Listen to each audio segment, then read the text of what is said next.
Hello friends, welcome to way to commerce.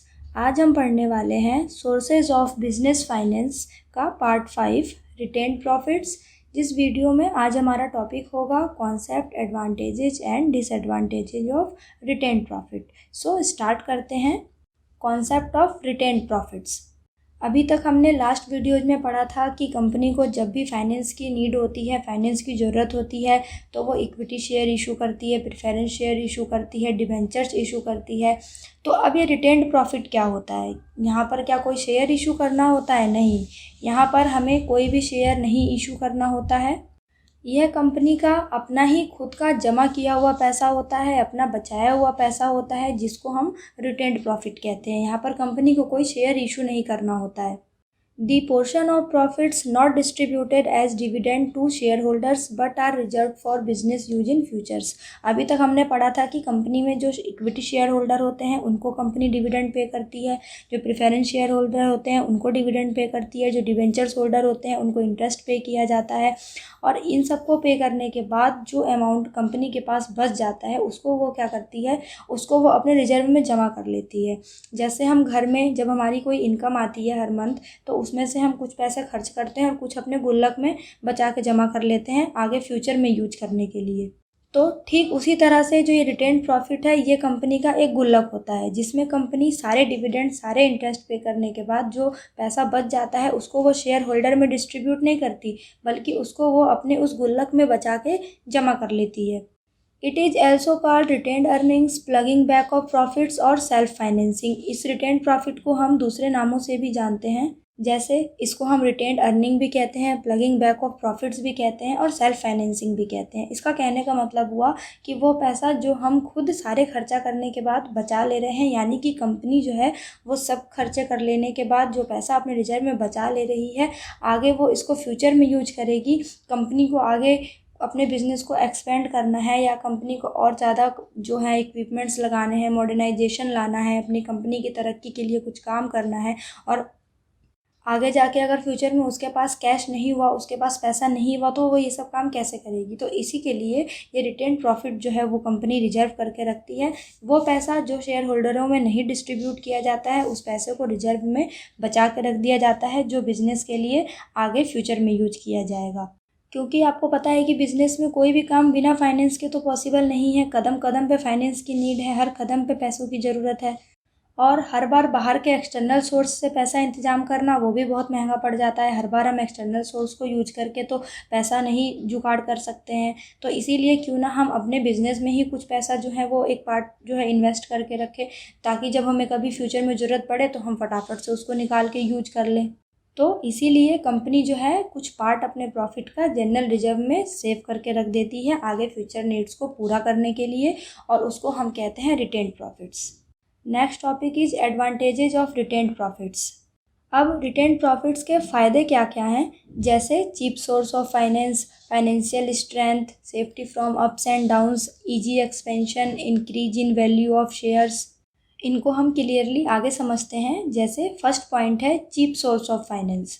अब retained earning को cheapest source क्यों कहा जाता है, ये सबसे चीप सोर्स क्यों है फाइनेंस का? वो इसीलिए है क्योंकि कंपनी को इसको ऑब्टेन करने के लिए कोई पैसा खर्चा करने की ज़रूरत नहीं पड़ रही है। आप भी बताइए कि अपने पैसे को हम जो जमा करके रख रहे हैं, उसको जमा करने के लिए हमें क्या पैसे खर्चा करने की ज़रूरत पड़ रही है? ये तो सारा वो पैसा है ना जो कंपनी ने इक्विटी शेयर होल्डर को, प्रेफरेंस शेयर होल्डर को, डिवेंचर होल्डर को डिविडेंड इंटरेस्ट पे करने के बाद जो बचाया, उसको उसने अपने गुल्लक में, अपने जनरल रिजर्व में बचा के संभाल के रख दिया।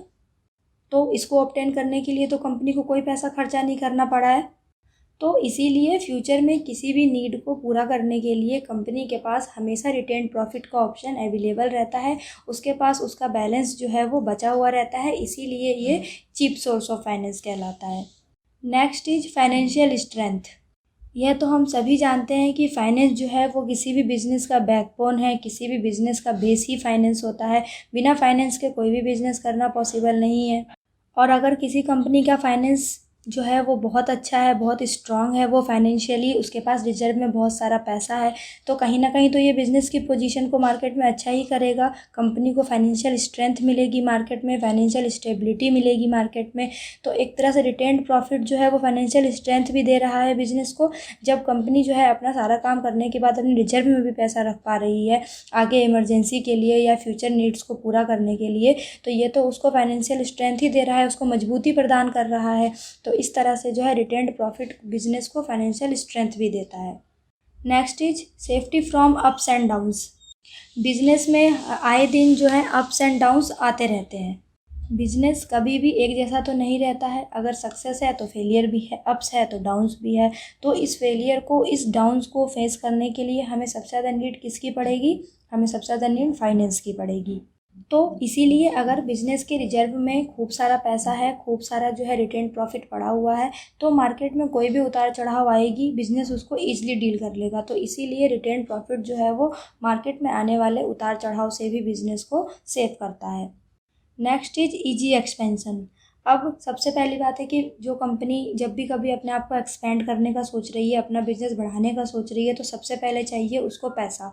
तो ज़्यादा रिजर्व मतलब कंपनी कभी भी किसी भी टाइम अपने एक्सपेंशन के लिए सोच सकती है। जब कंपनी को मन करेगा कि उसको डेवलप करना है, उसको एक्सपेंड करना है, उसको हाई फाई बनाना है, उसको मॉडर्नाइज करना है, और अगर उसके पास रिजर्व अवेलेबल है, वो फटाफट से उसको यूज करके अपने कंपनी का, अपने बिजनेस का एक्सपेंशन कर लेगी। तो इस तरह से रिटेन प्रॉफिट जो है वो एक्सपेंशन में भी मदद करता है।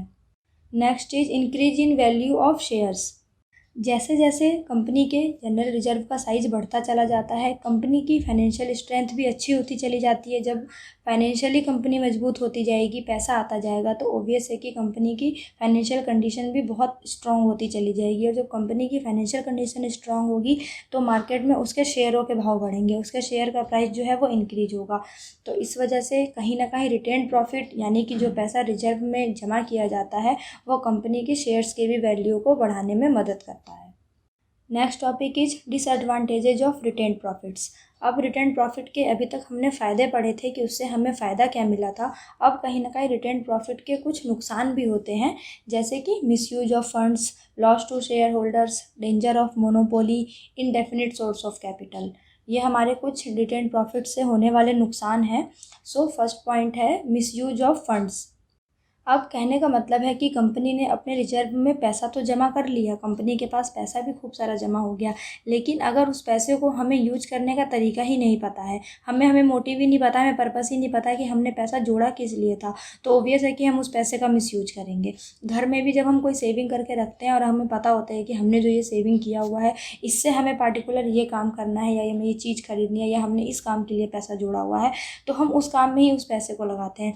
अदरवाइज हम पैसे जोड़ते जा रहे हैं, हमें पता ही नहीं है हमें इसे खर्चा कहाँ करना है, तो हम उसको बर्बादी करेंगे। तो सेम यही हाल कंपनी में भी होता है, बिजनेस में भी यही होता है कि रिजर्व तो कर लिया, जमा तो बहुत सारा कर लिया, लेकिन जमा किया क्यों है ये कंपनी को पता ही नहीं है, तो वहाँ पर क्या होता है, फंड्स के मिसयूज होने के चांसेस होते हैं। Next is loss to share holders.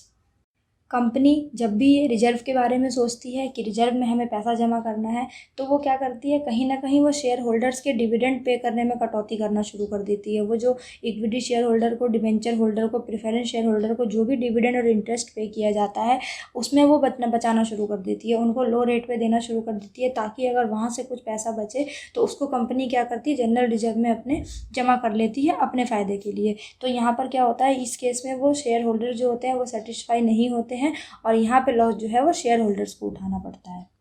Next is danger of monopoly. एक कंपनी की जो फाइनेंशियल पोजीशन है वो जब भी बहुत ज़्यादा मजबूत हो जाती है जब उसके पास बहुत सारा पैसा उसके रिजर्व में जमा हो जाता है। जैसा कि अभी हमने ये बात एडवांटेजेस जब पढ़ा था तो उसमें भी पढ़ा था, तो क्या होता है, वो कंपनियां तो फिर जल्दी से एक्सपेंड होना शुरू हो जाती है, उनका डेवलपमेंट क्विकली होने लग जाता है, और कुछ टाइम के बाद क्या होता है, कंपनी का स्वभाव ये बन जाता है, कंपनी का नेचर फिर मार्केट में ये बन जाता है कि उसमें एकाधिकार की भावना आ जाती है। जब कोई कंपनी मार्केट में बहुत ज़्यादा ग्रो कर जाती है, बहुत ज़्यादा अचीव कर जाती है, बहुत जल्दी जल्दी डेवलप होने लगती है और बहुत रिजर्व उसके पास जमा हो जाता है, तो ओबियस है कि उसमें ये मोनोपोली का एक एटीट्यूड आ जाता है, मतलब कि सबको अपने अंदर करना है, सबके ऊपर हमें कब्जा करना है। तो इस तरह से क्या है, ये मोनोपोली का जो शैतान है ये कंपनी में घुस जाता है। तो कहीं ना कहीं रिटेन्ड प्रॉफिट का ये भी एक बहुत बड़ा डिसएडवांटेज है कंपनी के लिए, बिज़नेस के लिए। तो फिर बिज़नेस के मन में ये लालच आ जाता है और वो क्या करती है, मार्केट में अपनी चीज़ों का प्राइस जो है वो हाई करना शुरू कर देती है, चीज़ों के ज़्यादा दाम चार्ज करना शुरू कर देती है। जब एक बार नाम हो जाता है, फेमस हो जाते हैं और बहुत ज़्यादा हम फाइनेंशियली स्ट्रांग हो जाते हैं, बहुत रिजर्व हो जाता है बिज़नेस के पास, तो वो क्या करती है, मार्केट में मोनोपोली को अपना लेती है और चीज़ों के बहुत ज़्यादा हाई प्राइस चार्ज करना शुरू कर देती है। Next is indefinite source of capital. ये रिटेन्ड प्रॉफिट जो है ये एक इंडेफिनिट सोर्स है कैपिटल का। कैसे? क्योंकि रिजर्व तो वो जब ही जमा कर पाएगी ना जब कंपनी को प्रॉफिट अर्न होगा। जो कंपनी ऑलरेडी लॉस में जा रही होगी तो लॉस में से तो रिजर्व के लिए पैसा निकालना पॉसिबल नहीं है। तो रिजर्व तो जब ही बन पाएगा जब प्रॉफिट कमा रही होगी कंपनी। और ये ज़रूरी नहीं है कि कंपनी को ऑलवेज प्रॉफिट ही होगा, कभी कभी लॉस में भी जाती है। तो इस तरह से जो रिटेन प्रॉफिट जमा करने का तरीका है फिर ये नहीं सफल हो पाता है अगर कंपनी लॉस में जाने लग जाती है तो इसीलिए ये एक जो है कैपिटल का डिफिनिट सोर्स नहीं होता। रिटेन्ड प्रॉफिट जो है वो इनडिफिनिट सोर्स ऑफ कैपिटल है। Thank you for watching my video. अगर आपको ये वीडियो पसंद आया तो इसे ज़रूर लाइक करें, ज़्यादा से ज़्यादा वीडियो को शेयर करें और आने वाले टॉपिक्स के अपडेट्स के लिए चैनल को सब्सक्राइब करें। अब हम मिलेंगे अपने नेक्स्ट वीडियो में जिसमें हम पढ़ेंगे sources of business finance part 6 public deposits के बारे में।